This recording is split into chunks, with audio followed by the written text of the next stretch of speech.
karena dalam tuntutan itu korban dikejar dari depan SMP 11, dikejar ke jembatan flyover Talun, kemudian dipukulin di situ, kemudian dibawa ke showroom, berarti satu kilo, bawa lagi 1 kilo, dipukulin di showroom, ditusuk, diperkosa di situ, kemudian dibawa lagi, digeletakkan seperti seolah terjadi kecelakaan. Logika saya, ketika misalnya melakukan penusukan di belakang showroom yang jaraknya 1 kilo dari tempat ditemukannya, pasti ada darah bececeran ketika membawa mayat yang sudah tidak bernyawa dibawa ke. Itulah sebabnya saat itu saya menanyakan dengan sangat serius, apa pada saat ditemukan bagaimana posisi darah dan korban. Dijelaskan oleh saksi dari kepolisian, darah itu hanya berada di bawah tubuh korban perempuan dan di bawah tubuh korban laki-laki. Jadi saya ulangi, apakah tidak ada darah yang bercecer? Hanya ada di bagian tubuh bawah perempuan dan tubuh bawah laki-laki. Kemudian ditemukan juga serpihan daging di baut PJU. Jadi serpihan daging yang diperkirakan itu dari korban perempuan. Karena memang ada luka belubang di lutut. Kemudian juga ditemukan warna motor yang nyerempet di median jalan. Jadi motornya kan sebetulnya kalau tidak rusak, motor itu bergaris-garis, Pak. Saya juga punya bukti foto motor itu memang bergaris-garis. Itulah sebabnya nempel di median jalan. Gitu. Kemudian pada sidang tanggal 17 Agustus 2017, karena yang dihadirkan itu saksi dari kepolisian, saya bertanya, saya hafal betul di situ ada CCTV sekitar 5 atau 7. Kenapa saya hafal betul? Itu jalur kerjaan saya, Pak. Saya biasa di kepolisian, kejaksaan, kehakiman di Sumber, rumah saya di kota. Jadi itu jalur yang setiap hari saya lewatin. Akhirnya saya hafal betul di mana titik. Waktu itu saya menanyakan di muka sidang, untuk memperkuat keyakinan saya, memperkuat keyakinan hakim. Di situ banyak CCTV, antara 5 sampai 7. Karena juga ada perumahan mewah, Pak. Kemudian dijelaskan, CCTV itu gelap, tidak bisa dilihat. Itu yang menyatakan saksi dari kepolisian. Hal lainnya, CCTV itu tidak bisa dibuka karena tidak ada ahli dari Polres Cirebon Kota yang bisa membuka CCTV. Itu saya ingat betul sidangnya tanggal 17 Februari 2017. Jadi dari penangkapan, dari ini, kenapa saya begitu meyakini mereka yang ditangkap bukanlah pelakunya. Dari bukti yang saya miliki, dari fakta-fakta yang di persidangan, saya yakin betul ada korban meninggal. Tapi peristiwanya tidak sedramatisir ini. Karena tidak mungkin sedramatisir ini dengan bukti-bukti dan fakta persidangan yang terungkap di persidangan saat 2016-2017. Saya sebetulnya sudah ngomong itu jauh hari, Pak. Ini kebetulan karena saya orang media, saya senang clipping. Yang jadi masalah belum sempat saya rangkain karena pusing kemarin saya cari, ternyata ketemu. Dari dulu masalah ini rekayasa saya sudah menyatakan itu, Pak. Ini rekayasa, semua clippingannya di sini. Termasuk masalah DPO. Kita sebetulnya tidak begitu tertarik. Ini berita 3 September 2016.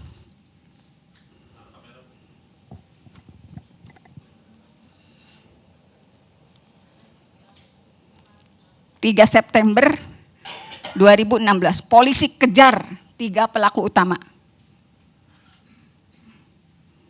Ini kebetulan saya belum cepat menyusun karena terlupakan atau gimana, saya nggak paham. Beritanya begitu besar, Pak. Saya sebetulnya sudah minta dulu, karena saya orang media, saya juga minta tolong ke teman-teman media. Tapi ketika saya yang ngomong, beritanya cuma seuprek begini. Padahal saya punya keyakinan ini rekayasa. Saya sudah bilang dari dulu, Pak. Dari 2016 saya sudah bilang. Saya sudah kemukakan di media. Kuasa hukum kasus ini direkayasa. 2016 saya sudah menyatakan ini. Saya kalau ingat tuh gemetar Pak. Sedih saya. Ini berita-berita yang saya sudah suarakan. Yakin ada salah tangkap. Ini 2016. Sayangnya hanya media lokal Pak. Tangan saya bergetar nih Pak. Karena saya begitu meyakini ada yang salah dari persoalan ini. Cuman sayangnya ketika saya yang bicara kecil-kecil. Beda dengan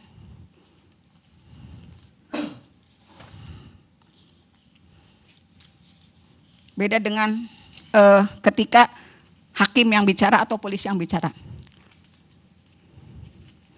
Jadi ada berita yang sadis begitu.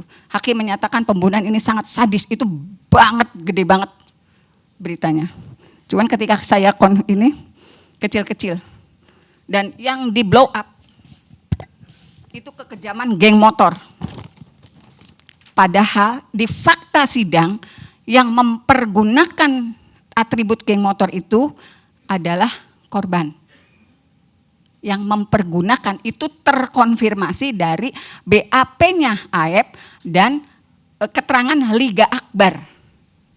Apa baju yang ketika dia meninggal atau udah tewas jadi bukti di persidangan itu baju Kalau baju yang laki-laki dihadirkan Pak, tetapi jaket ekstasi yang digunakan tidak pernah dihadirkan.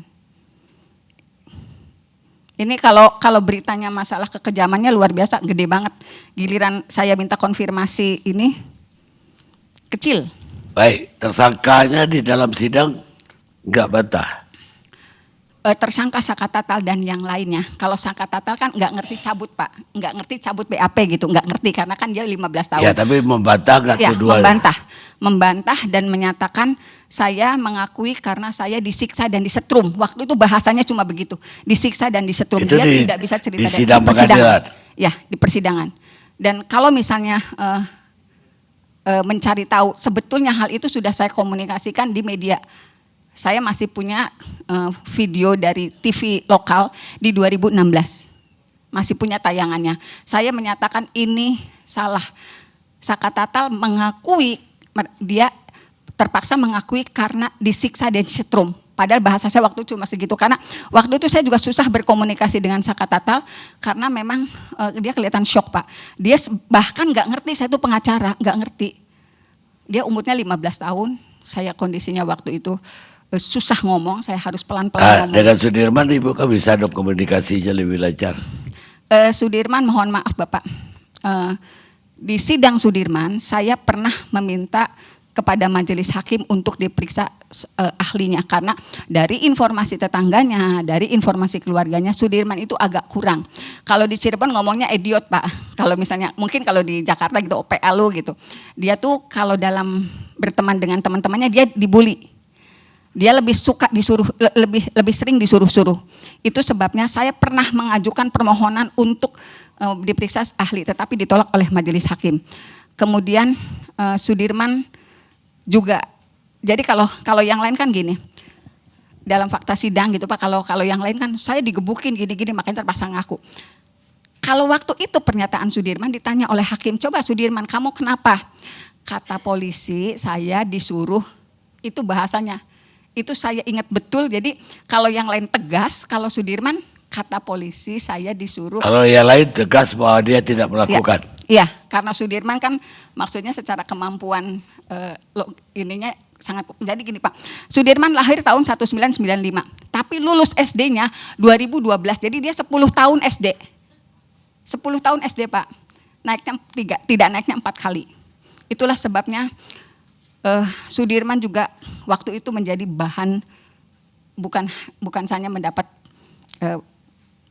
penganiayaan di kantor polisi, kalau keterangan Saka, karena begini, saya nggak tahu cerita persisnya, tapi dari Saka, tuh Sudirman sudah ngaku.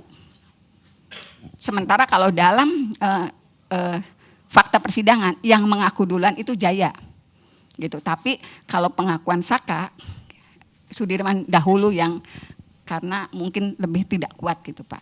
Waktu berniat PK, saya komunikasi dengan keluarganya Saka. Saya bilang ini ada upaya hukum lagi PK. Cuman waktu itu kakaknya Saka soal istiharoh, kayaknya nggak bisa Bu, yang tergambar itu baju tahanan warna oranye. Akhirnya saya nggak pernah ngambil putusan kasasi. Jadi nggak PK? Belum PK Pak. Belum Karena PK. ketika mau, ya karena ketika mau PK kakaknya Saka, Tidak. dia istiharoh, saya udah istiharoh Bu 3 hari, tapi yang tergambar itu baju. Akhirnya saya ngomong, Saka, mungkin takdir kamu di sini. Cuman bagaimanapun, entah kapan saya akan berusaha untuk meyakinkan yang lain. Mu nggak salah. Saya waktu itu sempat ngomong gitu Pak, walaupun nggak, saya juga nggak ngerti karena waktu sidang juga itu terus didemo menuntut para pelaku dihukum mati. Yang mimpinnya anggota dewan. Saya punya dokumennya semua. Semua menuntut hukuman mati. Yang dipermasalahkan masalah geng motor. Padahal saya yakin yang 7 orang itu nggak ada dan itu terkonfirmasi. Mereka bukan anggota geng motor manapun.